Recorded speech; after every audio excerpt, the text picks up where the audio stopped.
Saturday night. Welcome to the Jonathan Ross Show. Shall we take a look at who's in my green room tonight, everybody? Yeah. My first guest is one of the most brilliant and unique British comedians we've ever had. He was once a wild child hellraiser, but has lately been on something of a spiritual rebirth. Don't worry, we'll stick to the early wild child stuff. It's Mr. Russell Brand, ladies and gentlemen. There he is, the one and only. Great to have you here, Russell. Looking calm, looking serene. I like the new you. Thank you. My next guest is one of only a handful of human beings on the planet who's been awarded an Oscar for his movies, an Emmy for his TV work, a Tony for the stage, and a Grammy for his music. He's the man behind Young Frankenstein, Blazing Saddles, and the producers. It's the legendary Mel Brooks. Here he is. Fabulous to have you here, Melvin. Now, this is exciting because the country has produced many great Formula One drivers over the years, but my next guest is perhaps the greatest of them all. He is the superstar, Lewis Hamilton. Lewis Hamilton, looking cool as a cucumber. Completing my lineup tonight is multi-platinum selling, multi-award winning and multi-talented. She'll be chatting and performing for us. It is, of course, Paloma Faith, ladies and gentlemen. OK, now you can probably tell by looking at me that I'm no stranger to the gym, but you have to be...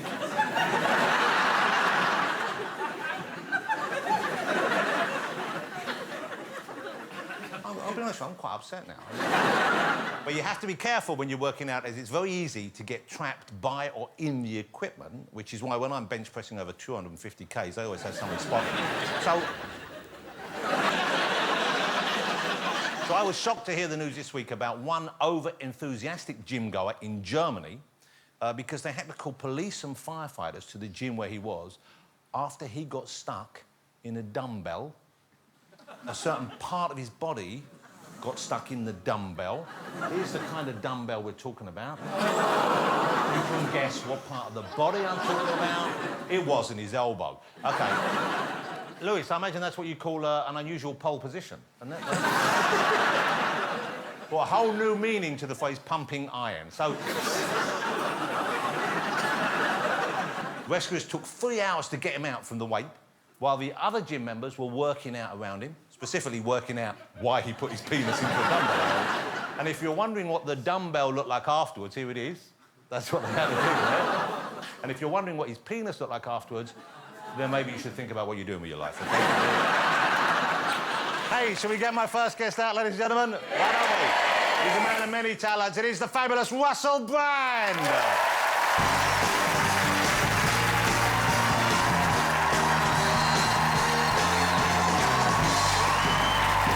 Looking amazing. As always, I've done tiptoes because of your bumps. Come sit down. Take a seat, relax. You've been here before, you know how it goes. Yes. Russell, you look amazing. It's great to have you back. Oh, thanks. Let's get this out of the way early on. Since last time on the show, now Russell is a married man, ladies and gentlemen. Congratulations. Fabulous. How lovely. How's it going? How are you finding married life and that commitment relationship on that level? I like it better. It's good. We've all got the same name, me, my wife, my baby. Not the same entire name, you know, the last bit. It's good. Well, that would be confusing. That would be confusing otherwise. Absolutely. We've got a tribal identity. I'm really, really enjoying it. Now, I should point out, in the interest of full disclosure, I was lucky enough to be invited to the wedding, and unusually for me, I went. Yeah.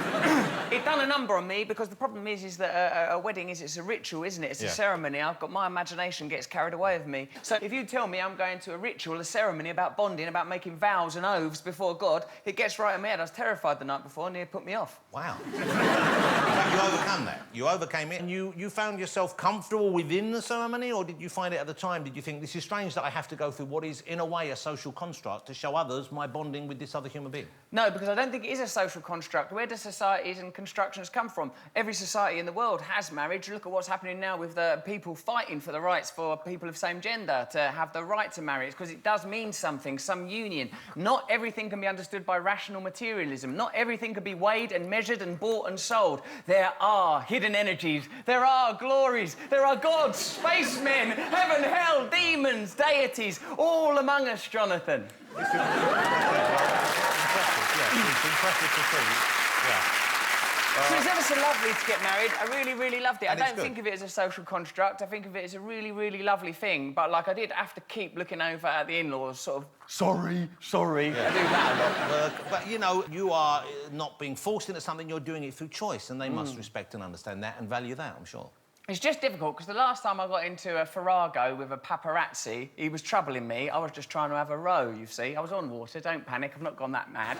And he come over, snapping away, and I was antagonised by it. My now wife was, she was pregnant at the time, so I felt, you know, protective. So I thought, I'll scamper after this paparazzi. I caught up with him eventually, slowed down for the last bit so I had my breath back, because there's no point confronting someone if you ain't got your breath back.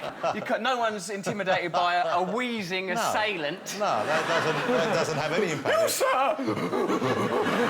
I'm going to duff you up so terribly, sirs, I will. And I goes, this is how I worked it. This was the logic anyway. You've stolen that image of me, I said, as if I was a First Nation, Native American person. You know, you've stolen that image of me. I will therefore steal your glasses. Don't let the fact he was wearing glasses diminish him as an opponent in your mind. It could have been Vin Diesel in glasses. It could have been someone intimidated. He wasn't. He was a little fella. I snatched them glasses right off him, and then I scarpered lively. So what did you want to do? You wanted to bargain with him using the glasses as a thing saying don't use those pictures, or you just wanted to say this is how it feels to have something taken from you? That's right, Jonathan. I was making a metaphysical point. You have taken from me, now I'm taken from you. You are using that lens to sort of strap me up like I'm a cow being milked of the energy of life. I'll take those glasses from you. Yeah. Then but you know how It sounds like he got the better side of the deal, I'll be honest with you. Well, anyway, I got back to the boat and I goes to my girlfriend, oh no, I've stolen these glasses. She goes, just leave them on the riverbank. I just parked them on the riverbank. Later, when the police came to the house, because that's the problem if you're famous, they don't have to do like identifit or identikit or they got your address, They just go, Russell Brand. Yeah. Russell Brand nicked my glasses. So the old girl turned up and it was my in-laws were there and I had to open the door. It's the police, we're here for Russell. And obviously I'm trying to sell myself, even right now, as a new character. But what is it? We are stitched somehow to madness, as if woven into our DNA, that spiralling helix of the DNA, that snake that eats its own tail. Somehow we are wedded to madness. Please tell me you didn't say that to the police, because that would... I got 5 years! Well, how did this play out? Just at the end of it, though, did you get a caution, I had to give him 500 quid, a monkey, for them glasses. They were never worth that. You have to, don't you? Yeah, wow. Crap glasses. Did you go back and get the other ones so you got your money's worth? Just get them from the side of the bank? I didn't want to, because I didn't want to go on some grim pilgrimage to a riverbank like a Wind in the Willows fan. I just let it go. All right, so Russell has a book out, ladies and gentlemen. It's called Recovery, Freedom from Our Addictions. And it's no secret that Russell has had a number of addictions. Shall we list them? Would you like to go through the list of addictions that you have identified in yourself, or would you rather we didn't dwell on them? Come on, it's really obvious. The drug problem is still... I'm still recovering from it, aren't I? It's still echoing around in my mad mind. Then there's the old... addiction. The whistling problem, yeah. Still not over. Drives his neighbours mad. But yes. Sex as well. That was, we were talking about desire. Oh, the craving, the lust, the very idea that there's some external solution, that something might make you feel better, whether it's the acquisition of a lovely new pair of booties, a delightful shirt such as this one, or endless, endless flesh, a carousel of flesh, losing yourself in other people. But I tried it, and I really give it a good go, and it didn't really work. You know, I think it's something about my age, that when you said the endless carousel of flesh, I just felt hungry. You thought it was like kebabs and that. I was thinking of chicken and beef, and I thought, oh, I actually dribble started forming in the back of my throat. That's a terrible thing to admit. But you have overcome, or certainly you're in the process, it seems, every day, of not succumbing to those cravings. I'm being silly because we're on your chat show and Mel Brooks is back there and you feel like I've got to get a laugh every 30 seconds, so I don't want to disappoint one of the great gods of comedy. But the reason I've written this book about addiction is I believe it's an endemic condition. I believe that materialism and consumerism make addicts of us all, that our desires are continually stimulated. All of us believe that we could be somehow better, that there's a vacancy in us. I'm going to curb you a little bit. Why? Because I worry that people think, OK, this is Russell... and I'm an evangelical nutter. Yeah, he got crazy about politics and that didn't go anywhere much, and that was... Oi, it went well, that. Right. And now he's trying to change the world. And you're not actually... That isn't what I got from the book. What I got from the book, and please correct me if I'm wrong, is that he is someone who had certain experiences and he went through them and they made him unhappy. even though he had access to things which many of us feel would make us happy, like easy availability of sexual partners, like fame, like cash, and it did not make you happy. And you have searched for why that was the case and what maybe can bring someone peace and contentment. Yeah, like I read most days something like, oh, there's too many people are gambling, kids are spending too much time on their phone. And I think it's because we're continually looking for something. And because I have sort of used my life as a sort of greedy experiment, gorging myself on all manner of phenomena. Which must have been fun for a while. There were some brilliant bits. Yeah. Of course there were. Some of the bits were really, really brilliant. I try not to go into them because it looks boastful. But mostly what I discovered, nothing has made me feel as good as the kind of connection that I find with people. Like, what's odd is, because obviously can be a bit of a self-centred show-off and narcissist. No. No, I know. I tried to keep it from you. I didn't want to worry you. But, like, but when I feel connected to people, when I listen to other people, you watch me when I'm on the end of the sofa later. You know how I move closer, I move further away from this bit, less and less, and then I have to organise my face politely. That's already narcissistic. You're saying, watch me when I'm down there, when other guests are here. What's wrong with me? What's wrong with you? I'm saying that I just, I'm trying to learn to connect to people differently, Jonathan. Well, let me use that to talk briefly about your daughter. Because, yeah, go on. I love that little thing. Because you have a gorgeous little girl called Mabel. Yeah. And I wonder, do you speculate? Do you have moments where you feel, you know, a sense of panic even, that if you had been a father earlier, before you had managed to curb these desires or overcome this kind of, these compulsions within you, what you would have been like as a father then and what you're like as a father now? Yeah, I think it would be difficult to be a father while sort of wrapped up in solipsism, narcissism, endless showing off. That would have been difficult, because now I'm sort of finally ready, like, because it demands of you, I'm discovering parenthood, that you can't be as self-centred as you might naturally like to be, because of that little tornado of shouting and screaming and chest hair grabbing. That's how I used to talk about you. She says, she thinks that her first words are, ow, because she thinks ow is a word, because she grabs my chest hair all the time. Like, ow! And she says, ow, ow. She says it back to me, like, as if it's communication rather than just pain. Yeah. How was the birth? Because I can't imagine, please don't take this the wrong way, but I can't imagine that you would be a particularly calming presence. Why are you saying that? When someone's giving... But I can't imagine you sitting quietly and going, darling, it's OK. Yeah, you're right, actually, Jonathan, you're right. I mean, I was whirling around, and I wasn't a soothing presence, but I'll tell you what I was present. I was really right engaged. No one tells you the truth of what goes on that front line of that. No one tells you about that mound, the souffle that rises before anything opens or any head comes out, that the whole area comes forward. I got down there and stared it right in the eye. No one tells you that the head comes out on its own and the baby just stares around for a while, like it's wearing its mum as a sleeping bag. Well, you survived a traumatic experience. And yet, you wouldn't have missed any of it, would you? Oh, no, really, really... I mean, it tore a hole in reality, forgive the analogy. But, like, everything sort of seemed different. Where is it before? How can something be so carnal and divine? How can something be so much about flesh and screaming, but somehow the sublime is present in the room? How can everything change so immediately? I felt something turn on in my stomach, everything different from that moment. It's just, I want to do it again and again and again. I just want to have more and more babies, and I don't care who I have them with. I do. Well, you seem calm and happy because of it, and I hope you continue, and I'm pretty sure it will. The book is... when's the book out? Now. OK. Now. Well, there's actually no need to get aggressive about it. I thought you were full of it. I thought you were calm now. Just the word now. It's a good word. Okay. Now. Yeah. The book is out soon, and... Hey, no! Oh. The book is out now, and it's Recovery, Freedom from Addiction, Russell Brand. You're going to stick with us, of course. Mr. Russell Brand, ladies and gentlemen. Still to come, I'll be joined by Mel Brooks, Lewis Hamilton, Paloma Faith, and Russell Brand will still be here. See you after the break.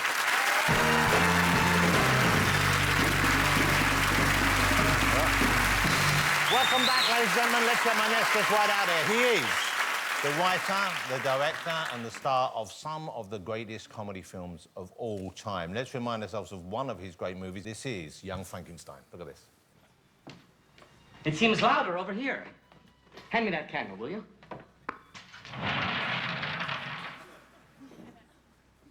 Put the candle back.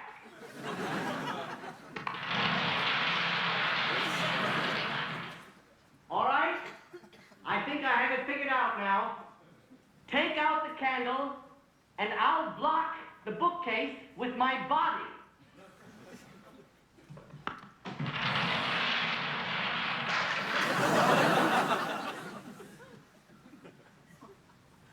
Now listen to me very carefully. Don't put the candle back.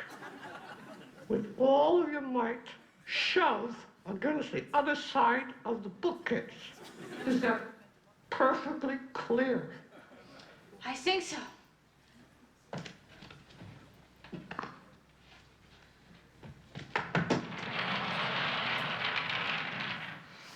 Good girl. Put the candles back. Ladies and gentlemen, please welcome the phenomenal Mr. Mel Brooks.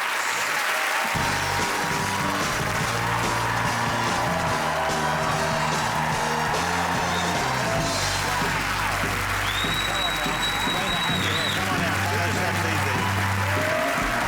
What was that? Come over here. Sit past Russell there. Okay.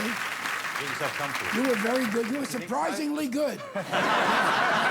Really. Oh, so Never you- expected you to be that guy. You're fucking crazy. I never. But I like, I've always liked you. Now I really like you. Oh, that's high praise. okay. That's high praise. Yeah, okay. What do you want to know? You bought a snack with you? Well, I didn't get a chance to eat, so you just talk. Okay. So I'll be all right. I'll be all right. Okay. Don't make a big thing of it. Just- Okay, I won't. So, Mel, now here's the thing. I hope you don't mind me saying this, Mel. 91 years old, ladies and gentlemen, and still working every day. Amazing. Amazing. You're over here, you're in town to launch the musical version of the film, we just saw a clip from the original, Young Frankenstein. Yes. Now, how's that working out? This is new music for the same script, or is it all tweaked? Well, I wrote about 17 or 18 songs. 2 of them are really good. We were up at Newcastle. We were up at Newcastle. Yeah. And all these Geordies, they're great.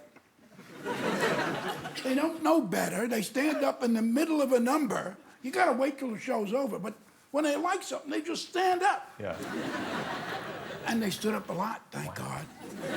After the show, they talk to you. I don't know what they're saying, Oh, well, it's hard. So that's where, so it was trying out in Newcastle, I guess. It's opening here in London. I think it's at the Garrick Theatre this coming Thursday. What do you mean you think it's at the Garrick? What's the matter with you? Well, Russell, you're going on tour, aren't you? Are you doing Newcastle? You've played all over, I guess. I'll be going to Newcastle, as a matter of fact, to do Really? stand-up comedy that I do as a job, Mel, yes. It's me livelihood. Just to earn an honest crust, you see. No. Keep the wolf from the door. Russell, you didn't need to keep speaking. He's just trying to digest the banana. He Give wasn't... him a chance to do his banana. You've got to let... He's 91. He's 91, ladies and gentlemen. 91 years old. You were interviewing this guy. Yeah. And you were kind of circulatory. You talked about, good in people, evil, addiction, but you kept coming back to sex, you son of a bitch. No, you see... Every 2 seconds. He does do that, Mel. Yeah, he He's does. always done Hey, it. no, hold on. I don't like this good He always formula. circles, Hey, circles back to the Circles back to the thing. We caught him. No, We caught him. do not applaud that. No. Do not encourage them, OK? You're a whistleblower. We've put up with it for years. We need to let's talk about... we'll get back to the musical, and I'm going to show you some clips of the musical, which opens this week. I think it's at the Garrick. Don't ask me for tickets. No more. I don't have any tickets. No more I tickets. don't have any. But the film itself was remarkable because you'd already had a huge success with the producers. Had Blazing Saddles already come out? Was it after Blazing Saddles or before Blazing Saddles? It was after, I think, wasn't it? They didn't know. We went to Columbia, and Columbia was going to do Young Frankenstein. But Blazing Saddles hadn't come out yet. But I was editing Blazing Saddles and writing with Gene Young Frankenstein. So we're making this deal at Columbia, and it was all set. They were going to give me $1.75, almost $2 million. In those days, a lot of money to make the film. So on the way out, and there were all these nice guys, we made a deal. We shook hands. We kissed each other. We said, okay, we're going to make Young Frankenstein for Columbia Pictures. Great. As I left the meeting, I threw back when the door opened. I said, oh, by the way, I'm going to make the picture in black and white. And I left.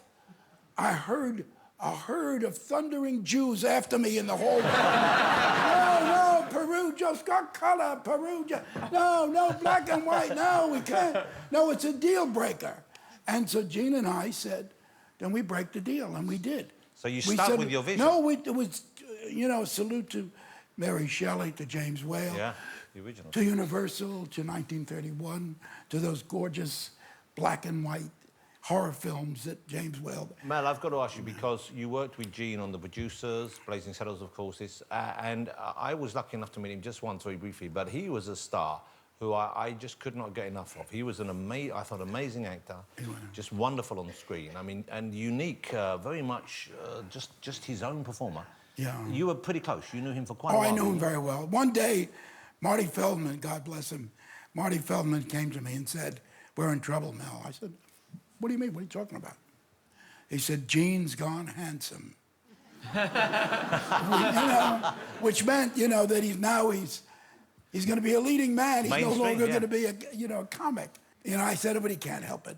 Marty is very funny. Marty had those eyes that went one way and the other way. Big eyes that went. Yeah. And I said, there's only one way to hide from Marty Feldman. You've got to put your nose against his. He'll never see you. He's always looking out the sides, Are you going to make a musical of Blazing Saddles? I've heard that I might. There's a lot of good music in it already. There's some good tunes. Here's my favourite musical moment from Blazing Saddles. Have a look at this, and we'll look for the... I can't wait to see the song they build around this.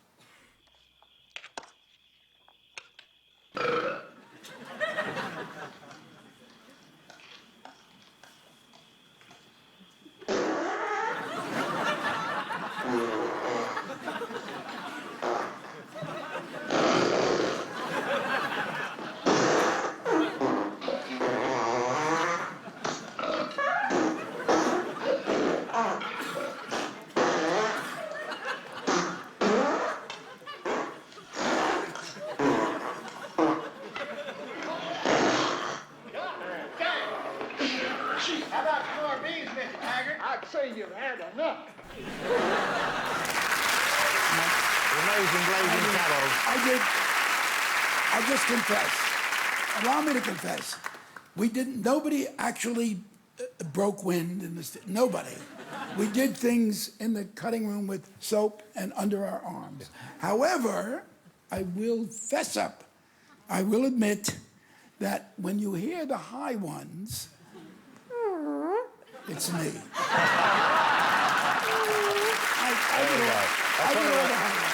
That's one of the great conundrums of cinema explained right there. Who did the high ones? Yeah, I did all the high ones. Okay, you fought in World War II. You were a soldier in World War II. I was drafted. They took me. Yeah. So where were you stationed? I was in a wonderful place called Fort Sill, Oklahoma, and all they had there, they had like wigwams and a bar. I mean, at Fort Sill, Oklahoma.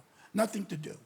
Then they took me and they put me on a boat in the middle of the winter, and free, mind you, free. I mean, you didn't have to pay a penny. That's pretty good. They took you to France for nothing. I mean, amazing.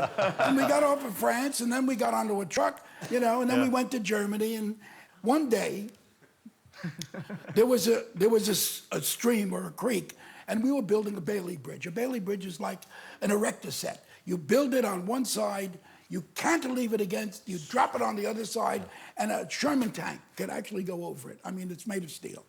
So, we're building this, and I hear from the other side, "Was ist gemacht und ja, ja, ja, ja, reingespült, was ist gemacht." I said, they're singing. I said, they're not that good. So I got a megaphone, really, and I stood up and I said, "Tut, tut, tut, say goodbye." "Don't cry, Tootie, don't cry." And I sang, "Tut, tut, tut, say goodbye." At the end of it, I heard, "Say a good yacht." And I could have saved... You could have saved all that fighting, They should have sent you in early to sing to them. Mel, let me ask about High Anxiety, because here's a film which I loved when it came out, but I watched it again recently, and I like it more now, I think, than I did then. And it's very clever. It's based essentially, I mean, it's kind of an homage to and a parody of the great Hitchcock movies. Oh, yeah. And I can sense your love for those films in it. And I wonder, did you know... I loved him. Did I knew Hitchcock him. see it? Did you I know? knew him, I knew him. He did sit next to me when we saw, I showed him a rough cut of High Anxiety. And he laughed only once when the birds were shitting all over me. And then he got up without a word and just departed. He left. It took about half an hour. I mean, he wasn't skinny, you know. He got bit. Anyway, he left. I said, "Oh my God." He didn't like the film. Oh, how terrible. Next day, I'm at 20th Century Fox, silver-covered big box. I mean, I ripped the silver away. It's a box of wine. Chateau Haut-Briand, which is a very fine French wine, 1961, which is a great year. Wow. It must have been worth like $25,000. Wow. With a little note, have no anxiety about High Anxiety. It's a truly wonderful film. Love Hitch. Wow. And I began. That's amazing. Amazing. And he was right. Jonathan, how come, like Alfred Hitchcock, he's creating suspense and drama even in his actual life, innit? Like, what do you mean? What I mean is, instead of just like, that was a lovely film, Mel, huh? Yeah. Like, which you could have done, he waits to the next day, Oh, yeah. leaves you hanging. It's true. Then the It's box true. of wine. The like master, in his the film. master Yeah, of suspense. right. Master of suspense. Master of Suspense. A valuable observation. Yes. Even if you do say so yourself. Lifting the old client. No, that was very... See? I always knew that you were funny. Really. I've been a fan of your comedy and your madness, so to speak, you know? But I never thought you had any brains whatsoever. Really. And this is... Have you changed your opinion, or are you this still is a of that? revelation, you know? I mean, I like him. I like this kid. He's good. Okay, so let me remind you, Young Frankenstein the musical, and if you saw the musical based on the film The Producers, you'll know that it was amazing and a huge success all over the world for it, wasn't it? This should hopefully replicate that. Young Frankenstein opens at the Garrick coming Thursday. It's going to be great, great casting as well. Here's a little taster of what you can expect. Welcome to Castle Frankenstein. I am the housekeeper, Frau Blucher. Sorry, I don't wish to embarrass you, but I am a rather brilliant surgeon. Perhaps I could help you with that hump. What hump?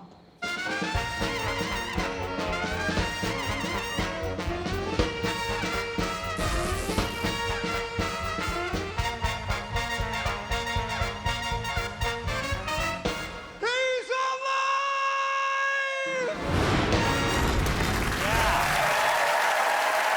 It looks amazing. I'm going to go and see it whether you like it or not. Mel Brooks, ladies and gentlemen. Now, Thank you. as soon as they're down, we're making you stay. Don't worry about that. Still to come, Mel and Russell will be joined by Lewis Hamilton and Paloma Faith. She'll be chatting and singing, so see you after the break.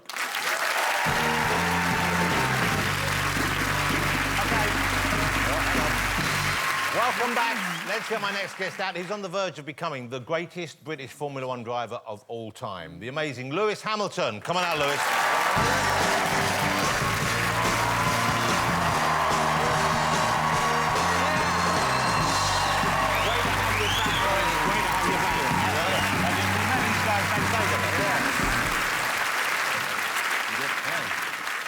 Hey, congratulations in order to Lewis Hamilton. I don't know if you guys knew this, but if you follow Formula One, you'll know that he is the leader currently in the Formula One World Championships. Now, you're 263 points at the moment, 7 race wins. Yep, that's this right. season.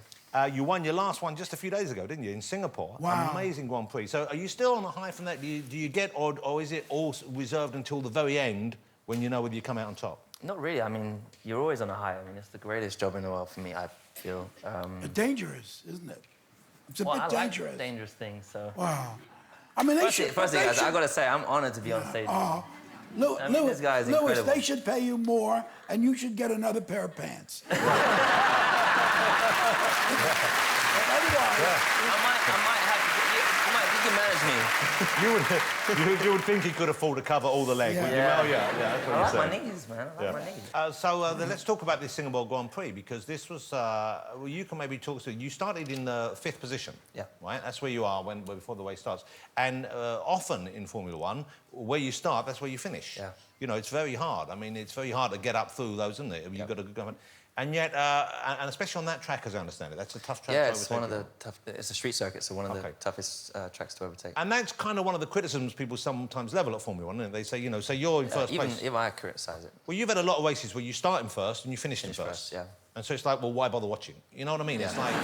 Hey, dude, I grew up watching Formula One, so I used to actually wake up, watch the start, go to sleep, and then wake up and hopefully see the end. At the end. Sometimes, yeah, particularly in the Ferrari period when they were dominating for a long, long period of time. So I do understand it if people have done that. So let's have a look at this. This is the start of the race, and this is a very exciting, very unexpected start to it, and I want you to tell us what happened here in a minute, but let's have a look at this. This is the race just happened in Singapore.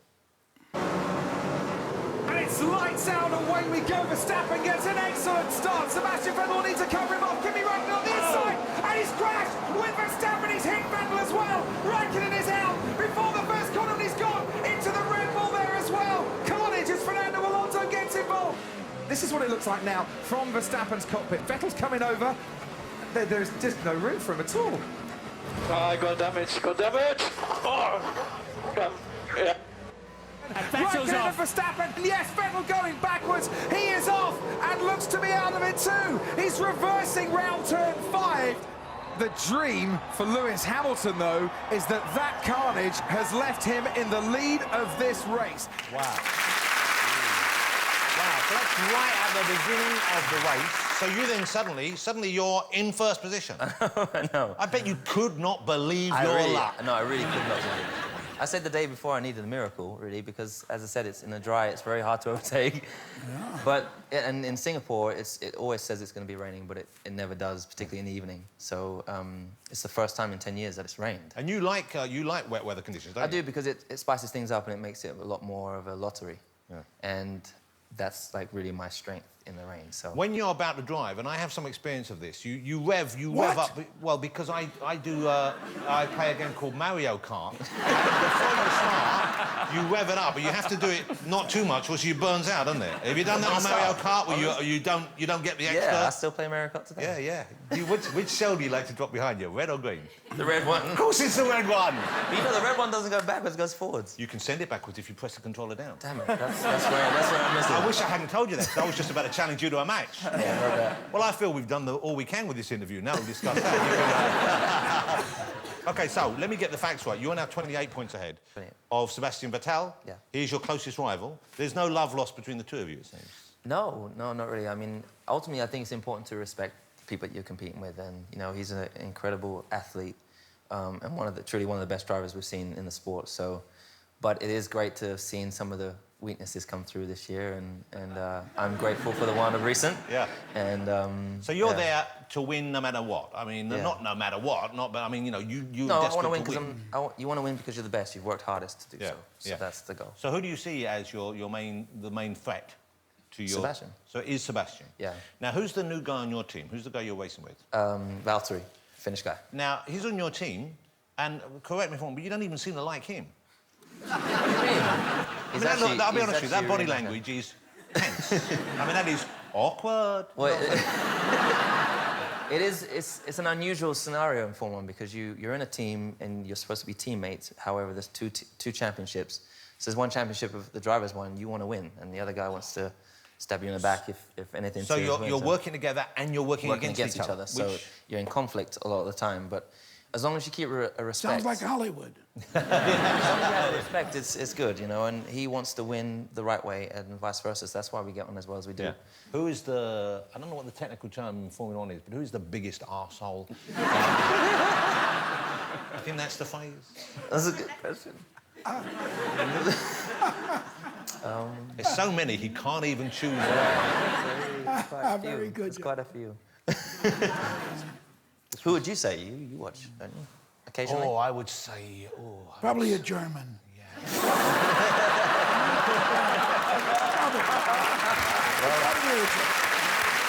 you go.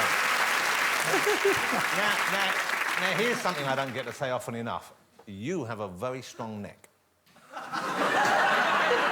You need, guys, did you know this? You need a super strong neck. I had no idea why. Well, ask Lewis. Lewis, why Lewis, do you need why? such a strong Why do you neck? need a strong neck to race your car? Well, it's not what he would be insinuating. It's, What was I insinuating? but no, you. Why would you think there's an insinuation? Because he always reverses sex. He always That's goes right, he come- does revert he to always sex. comes back. Sex. Circles back. It's a question about Formula One. You circle back on No matter that, what you it is, circle you back on come it. back. Always come back. Always come back. Okay, so, but you need it for the G-force, don't you? For Well, I mean, we're like jockeys, kind of, but there's a lot of G-force in our car, and so it's really about having core stability and yeah, your neck. Basically, when you go through these corners, you pull 5 to 6 times your body weight. So you can feel it. So yeah, right? when I you mean, turn, it's like yeah, something's sitting on you. It's crazy. So you don't have to. I mean, you get accustomed to it, and you work towards it. I You just want can get accustomed to 5 or 6 people sitting on you. Also, it does give you strong neck muscles. I know it does. And the jaw. Okay. The jaw now. Oh, and I'm the one talking about sex. all I the time. circled back on you. How'd you like it? Now, here's the thing. I've spoken to you a few times over the years, and currently, and if this is too personal, please tell me, but you're single again at the moment. I am. You're a single guy. Now, are you involved in it at the moment, or you? Because No. there's gossip and rumours out there. Yeah, there always is. No, honestly, just super focused. Of course, occasional date here and there, but just trying to win the championship. I have a lot of projects that I'm working on as well. There's a very good chance, and I know you're hopeful that you will win. Go on, I'm not please. hopeful. I'm working towards it. You're working towards it. Just gonna work towards it. And yet, how old are you now? 32. And so often people retire even younger than you are right now. I mean, people. Not too often. Oh, well, someone did, but Yeah. not too often. I mean, you try and go as long as you can. And It's so- not it's not a sport you can go back to, No, so. but it's something as well. I guess you have to choose the right time to step out because Yeah, you I know think the so. reaction times you need and the strength you need. the neck. Yeah, the neck. Is, once that Neck, goes, and you the gotta neck have goes, the the neck. rest will follow. Exactly. What are your plans in terms of? Do you have a game plan? Do you have a? Because I get the feeling you're a fairly thoughtful young man when it comes to planning things out and knowing what you're doing. Yeah, well, I'd say he's brave. I wouldn't say thoughtful. Look at his jacket and his pants. Yeah. But he's brave. I mean, he's courageous. Yeah. He's, you know. But you he's don't want to brave. see someone going on too long. Well, you I don't mean, want to see look, somebody dressed like that every day okay. either. But you see, look, no, but I have. You know what I'm saying? Because Mel, you can still do comedy at 91, as you Yeah, have proved. I can't be racing. You still Yeah, drive? but- You still drive? I do. You still drive? I actually have a Porsche Macan. No. A Porsche Macan turbojet.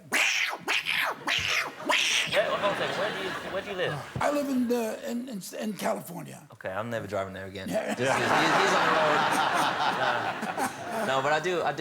Every year, I'm always assessing kind of the plan And where you should be. Yeah, well, if you look at all the Formula 1 drivers in the past, generally they stop and there's when you're in Formula 1, you're in the spotlight, you're at the top of the world, and then it's kind of downhill kind of from there on. You don't earn the same money. There's not a huge amount of opportunities because you've been in that world for so long. I've been there since I was 8. So, but me at the moment, these past 5-6 years, I've really been trying to work on what I enjoy outside of the sport, so that when I stop and I can walk away and have other things to go. But you have no plans to retire at the moment, of course. No. I mean, there's been talks about it, and I definitely have thought about it. And there's definitely times where I've thought, there's other things I want to do. But then we're in the heat of this battle right now. I'm loving it more than ever. The training, all the work that you put into something, and then you get to really show your abilities. It's the greatest feeling ever. So, I'm going to keep going for as long as I can and see what we can do. Yeah. That's why you're number one. Lewis Hamilton, ladies and gentlemen. Good luck the rest of the season. Look at that. That was great. Okay, hey, don't go away because still to come on the show. Paloma Faith will be joining us out here for a chat and then performing right here live in the studio. See you after the break.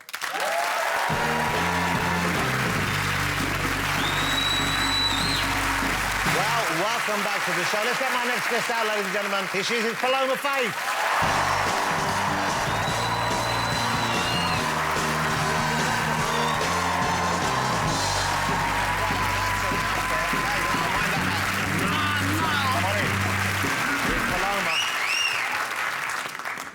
That's quite an outfit. Hello, boys. Thank God you're here to break up the testosterone. Thank you for waiting. Now, you look amazing. That's an amazing outfit. You are half Spanish, aren't you? So there's a sort of Spanish vibe going on there. Now, last time we spoke, you didn't have a baby in your life, and now you have a baby in your life. So, like Russell, you've become a parent now. Yeah. Now, how was that for you? How is that going on? How does that affect your working? Well, I'm just back to work, so I don't really know yet. But it is like the best and the worst thing that I've ever done. It's like going to hell and bringing back some kind of deity from hell. So you've had a demon child, then, is what we're saying. I think everyone does. Yeah. And have you found that? Is it hard for you to get back into work knowing you've got a baby and you want to be at home with her? Yeah, it is. I think about her all the time. I think about what she'll be doing. But I know what basically she'll be doing is being a little arsehole. There's no kind of accounting for, like, the lack of sleep and everything. Everyone sugarcoats it and sort of, like, says, oh, it's the, you know, the best thing, and it is, but it's also the worst. Yeah, yeah. What was the...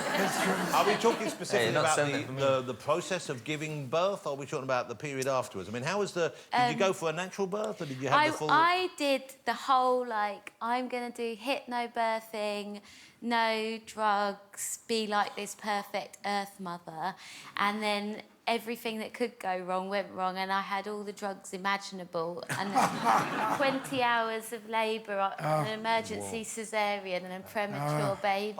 Oh, my goodness. Wow. So, as I said, I went to hell. Yeah. But you're back out the other side. And it's like nothing prepares you for it, and it's like you enter into this secret club, like with other parents. As soon as you've done it, it's like there's this whole world that exists where everybody knows what the other's thinking. Yeah. Now I finally feel part of something. I haven't been an outsider for my entire life. Oh, did they know you are? Is that a problem when you go in? I don't know if you have this, well, Russell, going in and you being well known for your work outside. Did you have to deal with their kind of conception of who you might be in advance, or was it just cool and you were treated, you think, like any other person? Well, I think the treatment at UCH was amazing, but one day, because when you have a premature baby, you have to visit for some time afterwards, just to check because of, like, jaundice and stuff.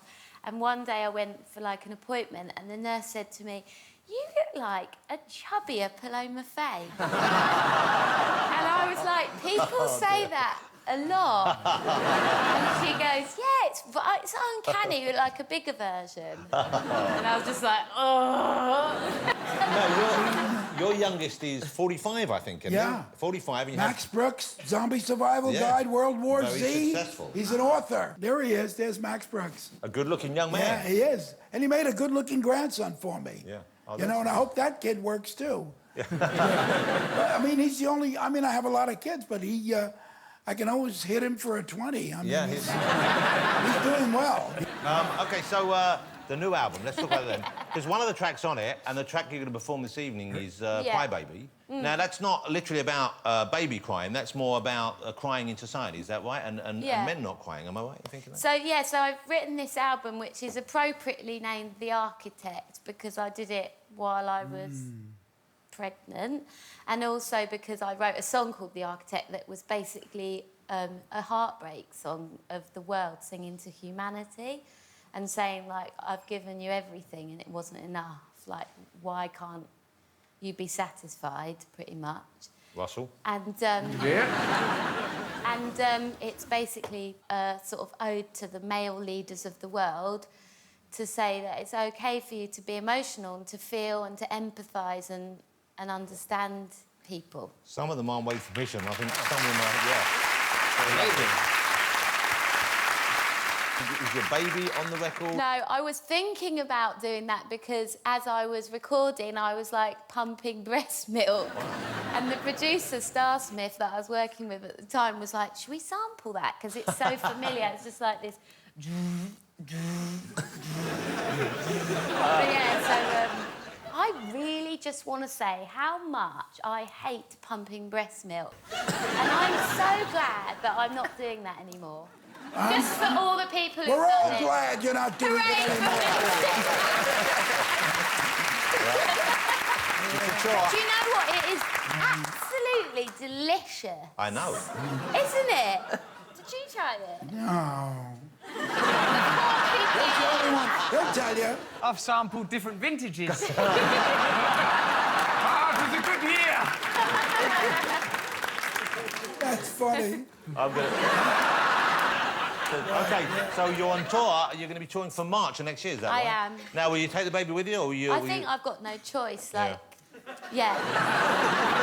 Paloma's going to perform for us. She's going to do Yeah. her new single, Cry Baby. It's out right now. It's a beautiful song, and listen to the lyrics, because they're really quite lovely. Paloma Faith, ladies and gentlemen. Thank you, Paloma. I'll send you over. I'm going to give you a hug. Thank you. Okay. Paloma Faith. Thanks to all my guests tonight. Join me next week when my guests will be Martin Clunes. We've got Demi Lovato here, Holly Willoughby and James Arthur. But now, performing Cry Baby, it is the fabulous Paloma Faith.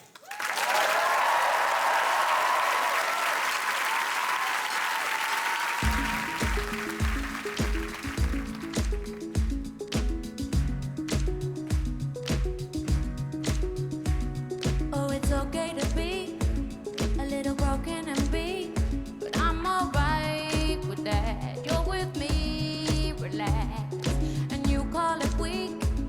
Baby, you're just unique. Come out of the black and never hold it back.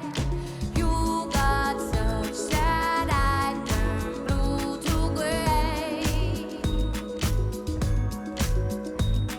And it hurts me to see you hurt this way. Oh, oh, oh, go on and cry, baby. Cry, baby.